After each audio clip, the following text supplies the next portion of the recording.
Hey friends, this is Tanya with Motivating Connections, and I have not done a video in a while.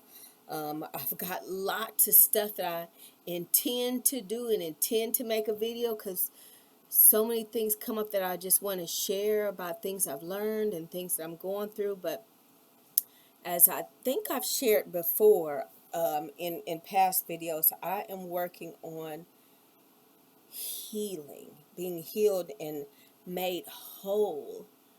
And what I used to do was push and push and push and push. And now I'm learning there are things I want to do, I might want to push, but it doesn't mean it's good for me. It's not benefiting me. So I'm learning to do what's beneficial and what's best for me, which actually leads me to the topic for today. And so I want to just share something with you that I've been dealing with for about 2 months. And this was something I want to share with y'all a couple months ago, but I've watched it play out for about a week shy of 2 months. And the topic is called Do What's Best, Not What Feels Good.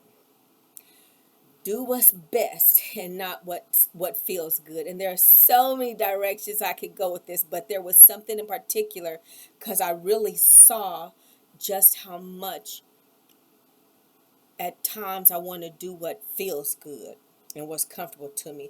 And what brought it out is I got a new chiropractor. And this chiropractor is so thorough. I've never had a chiropractor do all the things that she does. And I'll just do a shout out to Dr. Lipton. I forgot her, it's a hyphenated name. But anyway, Dr. Lipton in Olathe, Kansas. She is so amazing.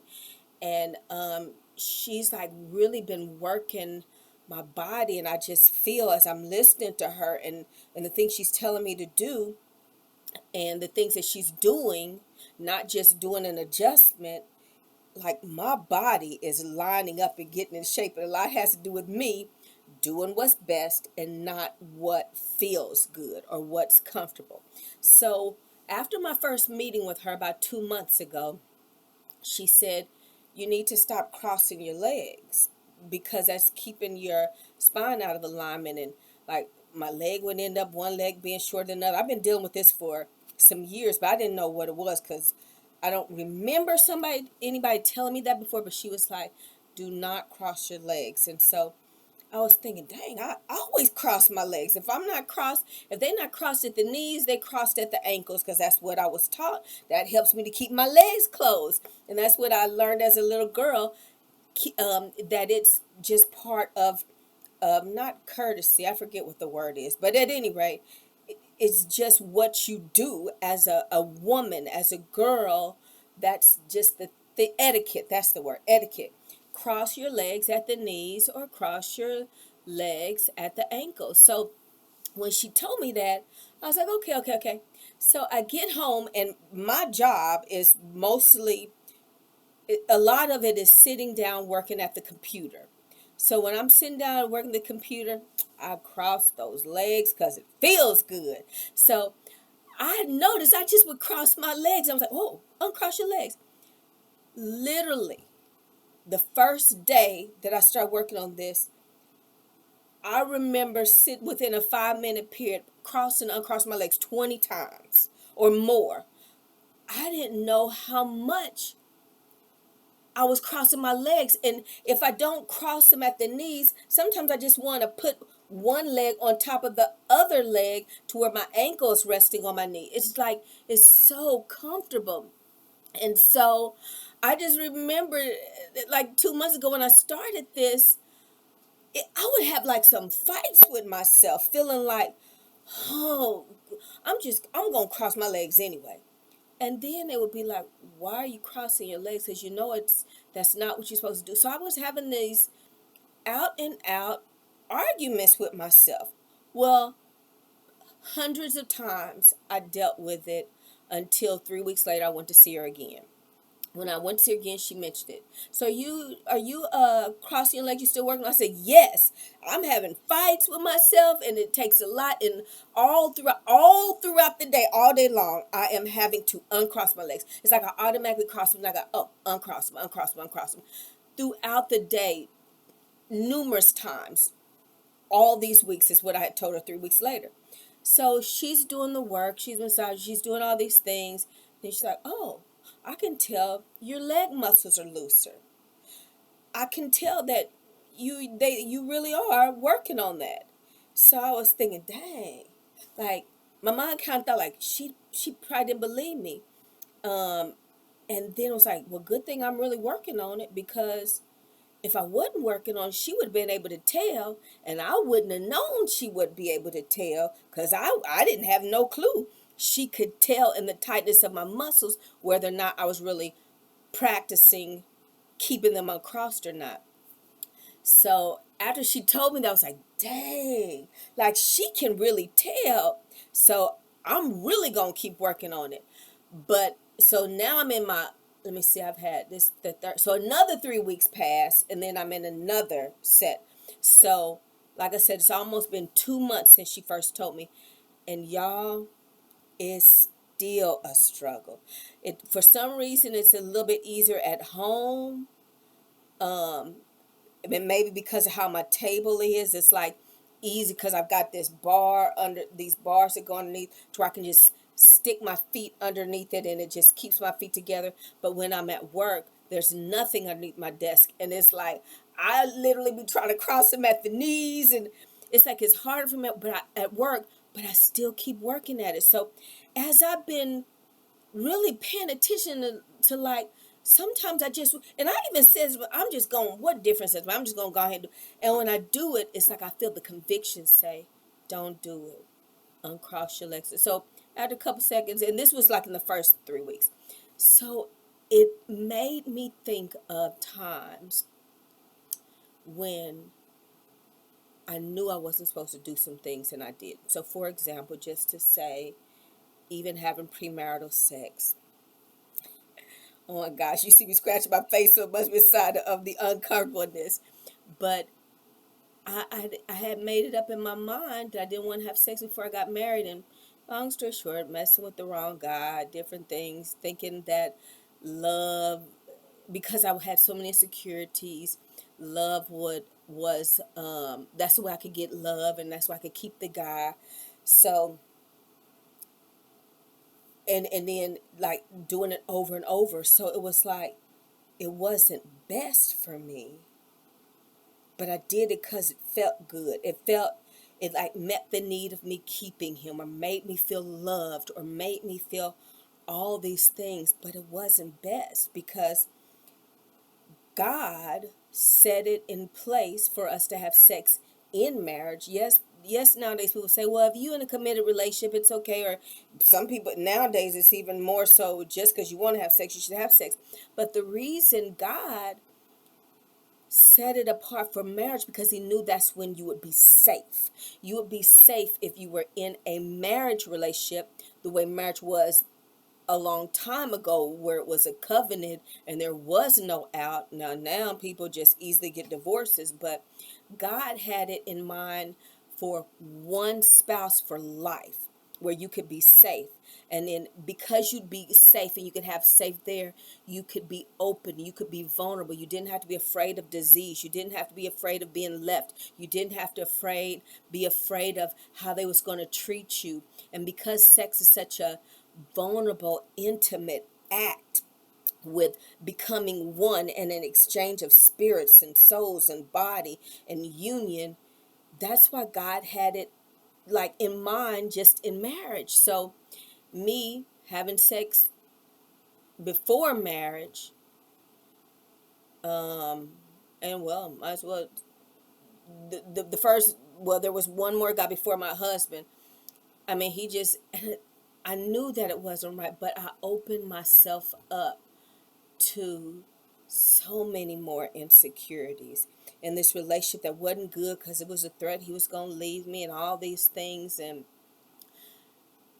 so because I did what felt comfortable thinking I was going to keep him, and compromising.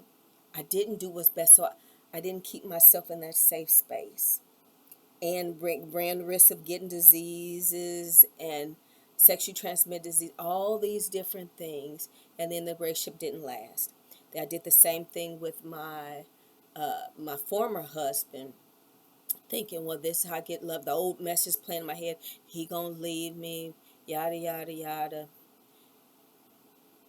and I did again what was comfortable, not what was best. So I paid a hard price, ended up, and this is off the subject, but I got pregnant, but I didn't know I was pregnant. And then I started feeling so much conviction, like, we just can't have sex anymore. And when I went to him and said, we can't have sex anymore, that's when I found out I was pregnant. Too late, had to tell everybody, end up having a miscarriage. But we did, I'm getting married. And I thought, I mean, we was going to get married anyway, but his mom had been in an accident. He thought he was waiting for her to get out of get out of the comatose state, which never happened. But because I ended up getting pregnant, we got married sooner, and that's a whole nother story. But at any rate, I said all that to say, and I'm looking at my notes to make sure I didn't, because there's so much I can say about this, but not just sex, but food. Like, I love food. And what makes me feel good and gives me comfort and peace, if I'm happy, if I'm sad, all that comfort eating. It's like, just do it. I just want to eat it. It's like, And then it's not what's best, because afterwards, then I got to deal with feeling sick, feeling bad. I have to deal with weight gain. I have to deal with getting my flesh back under control so that food isn't controlling me. So when we give in to what feels good or feels comfortable, whether it's smoking cigarettes, doing drugs, having sex, eating, shopping, whatever it is, if it's not what's best for you, because overeating is not what's best, because you're not healthy. Shopping too much is not what's best. Even if you got a whole bunch of money, you're still not exhibiting self-control. There are things that God tells us, and it's like his safety fence, for us to just stay in the safety fence so that we're safe from outsiders getting in, and then safe from us getting outside of the safe zone. That's what God's rules, regulations are about, just keeping us safe. So I don't want to get all off into all of that, because I know it's a lot to think about. But the main thing I just want to say, what are you doing that feels good and feels that you like, but it's not benefiting you because it makes you feel bad afterwards, or you gotta cover up shame, cover up guilt, keep it secret, or it matches some people that you care about, not other people that you care about. It goes against your beliefs. It goes against your values. What are you doing? And then it doesn't matter how small it is, because as simple as me crossing my legs, that's a little thing. But everything that we do is connected to something else. And so me crossing my leg is connected to my spine being out of alignment. If my spine is out of alignment, then I got issues with my legs, and I got issues with walking, issues with my ankles.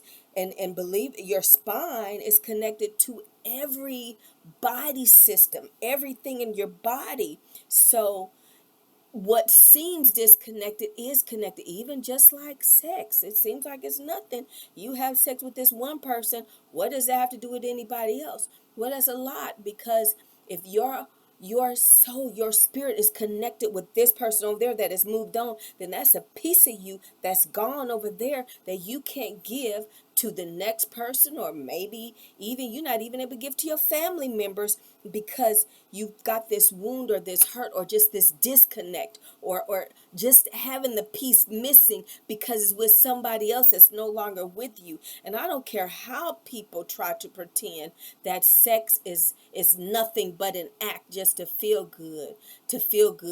You can't say that, because even when you look at the act itself, how how much, especially when you have an orgasm, you're taken to this vulnerable place that you have no control of.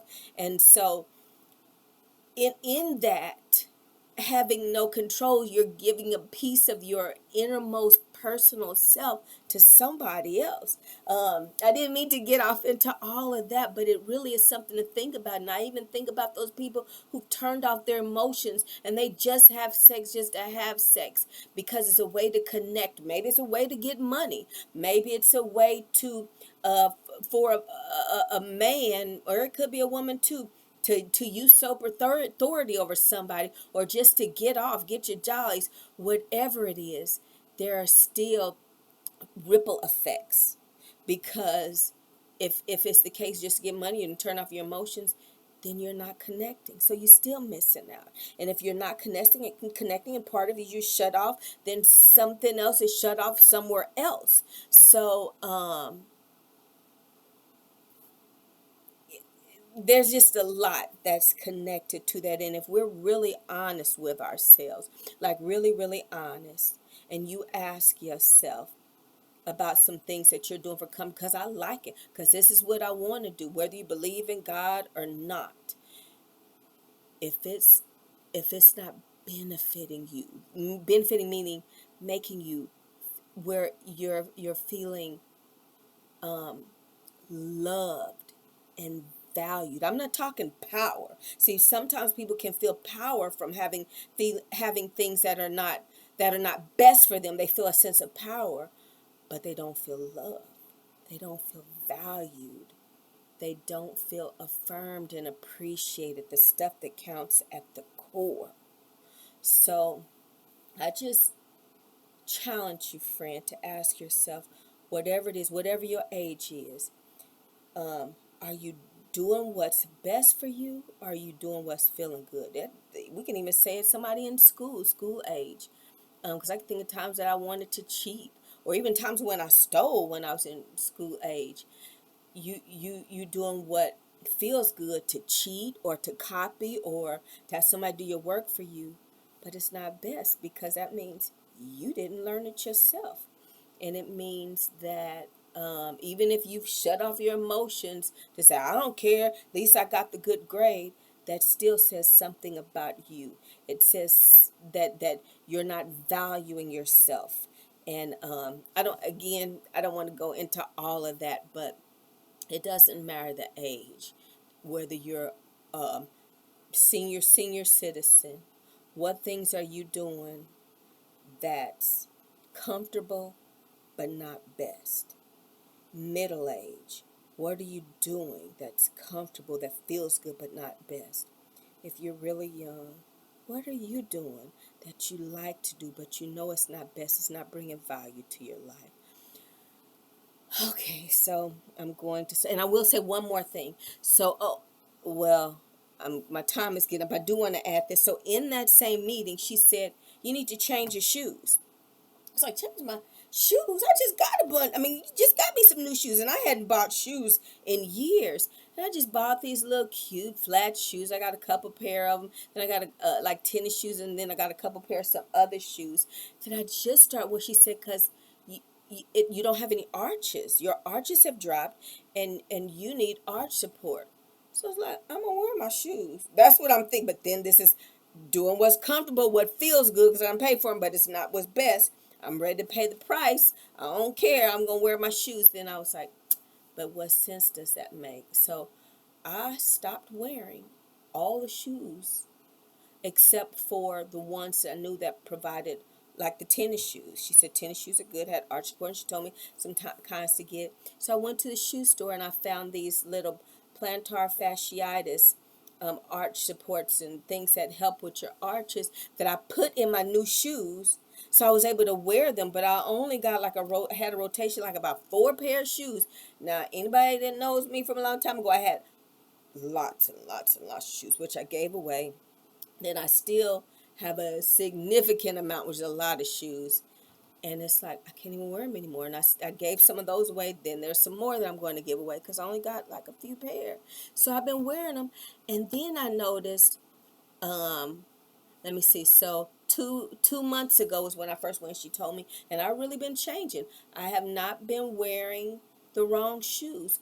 Well, one day, over a weekend, my daughter invited me to go with her and my grandson to the Great Wolf Lodge, where it's like an indoor swimming something out in Kansas by the Legends in Kansas. And so I forgot my water shoes. And she had these little flip flops you get at Old Navy. And I put them on. I was so scared because I had noticed, like at home, when I was trying to wear, like when I wear flip flops just to, that's like my tub shoes, and not the ones that I wear around the house. Because I was like, I gotta be wear flip flops around the house. And she was like, nope, you need to wear these certain shoes. So I started wearing these certain shoes around the house. But when I would try to cheat, I would feel it, like my feet would hurt so bad, and then I started feeling pains in my hip and my back. Then I go on and wear the right shoes I'm supposed to wear. And I don't really like wearing tennis shoes around the house all day, but either it was that, or like when I work from home, or wear these one sandals that I didn't want to wear.